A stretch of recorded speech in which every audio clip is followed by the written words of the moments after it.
Je vous salue dans le merveilleux nom de notre Seigneur et Sauveur Jésus-Christ. Aujourd'hui, nous allons parler d'un sujet important. Nous allons juste nous exhorter sur les petites erreurs que parfois nous faisons. Il y a des erreurs que nous commettons souvent lorsque nous allons évangéliser.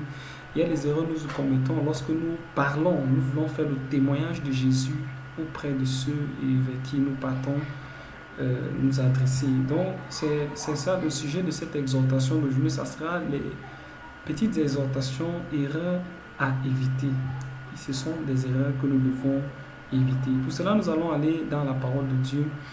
La Bible dit dans Actes chapitre 4, verset 12, « Il n'y a de salut en aucun autre. » Nous avons souligné aucun autre ici, là. Aucun autre, car sous le ciel, il n'y a pas un autre nom qui a été donné aux hommes par lequel nous devions être sauvés. Et ce nom, nous savons que le nom par qui nous devons être sauvés, c'est le nom de Jésus-Christ. C'est le seul nom par qui nous devons être sauvés. Dans la parole de Dieu également, la Bible nous enseigne dans le livre de Matthieu. Matthieu, nous n'allons pas les lire, mais dans Matthieu chapitre 28, la Bible nous donne, là-bas c'est la grande commission, que nous devons aller faire des nations des disciples. Mais ce que nous commettons souvent, nous enfants de Dieu, lorsque nous exhortons quelqu'un, c'est parce que nous parlons à cette personne de notre pasteur, du prophète de ceci. Or, la Bible dit dans Acte 4, 12 qu'il n'y a aucun autre nom. Lorsque tu descends évangéliser, lorsque nous descendons évangéliser, ou alors lorsque nous voulons faire le témoignage, ou alors un frère, lorsque nous voulons exhorter un frère, bien aimé, il n'est pas bon de toujours dire le pasteur tel, le pasteur est ceci, viens, mon pasteur est comme ça, le pasteur est ceci, le pasteur. Non, là nous sommes en train de témoigner le pasteur, alors que nous devons témoigner de Jésus.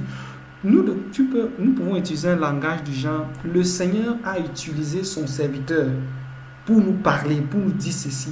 Alors nous bénissons nous bénissons l'Éternel pour la vie de son serviteur, parce qu'il a utilisé l'homme de Dieu qui nous a exhortés à tel point. Et j'ai fini par comprendre, Jésus m'a fait comprendre en utilisant son serviteur. Parfois il est important de mettre de côté l'homme, mais de mettre Jésus au centre. Nous remarquons parfois, il y a des gens qui partent évangéliser. Dernièrement, ça fait de cela un certain temps. Un jeune homme m'a approché pour m'évangéliser. J'étais assis à un jardin public. Il est venu, il m'a tendu un prospectus. Et sur ce prospectus, il y avait son pasteur, la photo de son pasteur et je ne sais pas si c'est leur pasteuse ou bien, bon bref, la femme également, le couple pastoral. Et au lieu de m'annoncer la bonne nouvelle, au lieu de me parler du royaume, au lieu de me parler de la repentance, au lieu de me parler de l'amour de Jésus, mais lui me parlait plutôt de l'homme de Dieu qui lorsqu'il va prier pour moi, j'aurai du travail, j'aurai de l'argent, j'aurai de bien bonnes choses. Vous voyez, il a passé le temps à me prêcher l'homme de Dieu, prêcher son prophète. Mais par la suite, je lui ai dit, mon frère, la grande commission, bref, je l'ai exalté. Le jour-là, j'ai exalté le monsieur en question et il a fini par comprendre.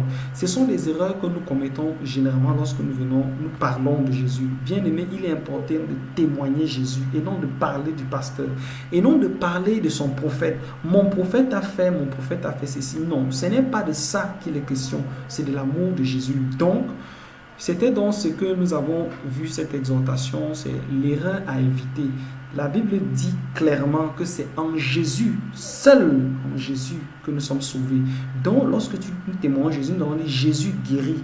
Il est important, tu peux faire le témoignage sur toi-même. Tu dis Jésus m'a guéri de telle chose. Jésus m'a guéri de quelque chose. Et le problème, c'est que lorsque nous évangélisons de telles personnes, lorsqu'elles viennent dans l'église, comme nous avons déjà passé le temps à polluer leur tête avec le pasteur ou le prophète, ces personnes viendront voir ce prophète ou ce pasteur. Ça fait en sorte que s'il y a un frère qui peut exhorter, cette personne ne sera pas disposée à écouter le frère en question. Pourquoi? Parce que la personne voit déjà le pasteur comme un marabout, inconsciemment. C'est pour ça qu'il est très important de présenter Jésus, parce que c'est Jésus qui sauve et guérit. J'aimerais nous rappeler à tous, mon frère, j'aimerais te rappeler, ma soeur, j'aimerais te rappeler que Jésus-Christ t'aime et son amour pour toi, pour moi, est plus grand que le monde. Donc, il est important de s'accrocher sur Jésus-Christ seul parce que l'heure vient déjà, elle est proche. Il est important de garder cela en mémoire, l'enlèvement. Tout va passer, tout n'est que vanité, mais souvenons-nous toujours que nous allons tous mourir. Et la question, où passeras-tu ton âme? Jésus revient bientôt, mon frère, Jésus revient bientôt, ma soeur. Il ne sert à rien de dormir.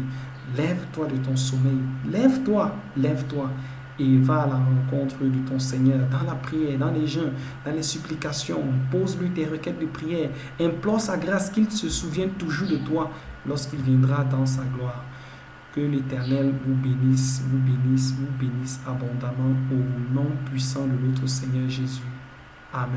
Amen.